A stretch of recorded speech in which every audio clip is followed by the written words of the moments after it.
یزید اگر قتل حسین میں ملوث نہیں تو اس نے قاتلوں سے بدلہ کیوں نہیں لی؟ روایتوں میں یہ بات آئی، اہل سنت کی کتابوں میں، اہل تشیع کی کتابوں میں، ابن سعد نے جتنے لوگ قابو آئے انہیں تہہ تیگ کر دی۔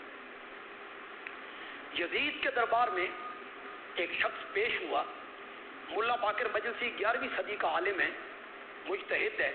اس نے جلاء العیون میں لکھا کہ ایک بندہ آیا، اس نے یزید سے کہا عملے رکابی ذهبا و فضہ، میری یہ تھالی سونے اور چاندی سے بھر دے کہ میں نے حسین کو قتل کیا۔ تو یزید نے کہا تم نے حسین کو قتل کیا؟ کہ ہاں۔ یزید جلاد کو بلایا اور کہا اس نے قتل حسین کا اعتراف کر لیا، اس کی گردن اڑا دو، اس کو قتل کر، اسے قتل کروا دیا۔ ابن سعد نے انہیں قتل کیا۔ کچھ حکمرانوں کی مجبوریاں ہوتی، حالات کے پیش نظر۔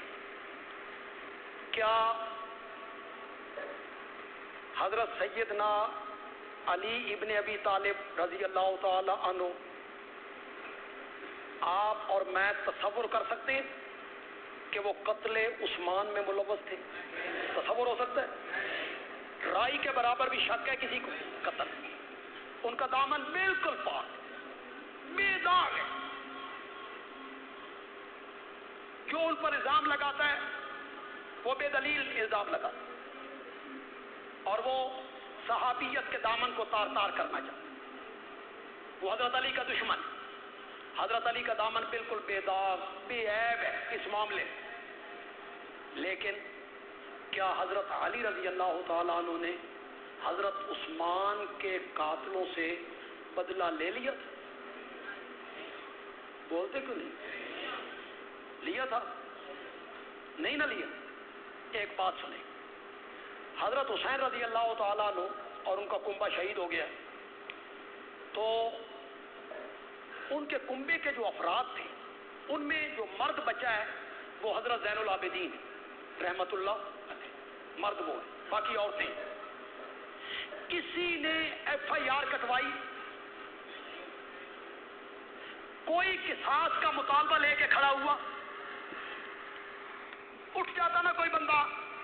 اب مجھے آپ بتائیں، حضرت عثمان کے قصاص کا مطالبہ لے کر کون کھڑا ہوا تھا؟ ام المومنین ایک، معاویہ دو۔ قصاص کا مطالبہ بھی ہے۔ حضرت علی نے قصاص نہیں لیے، مجبوری ہے، کچھ حکمران کی مجبوریاں ہوتی ہیں، اس میں حضرت علی کا دامن بے داغ ہے۔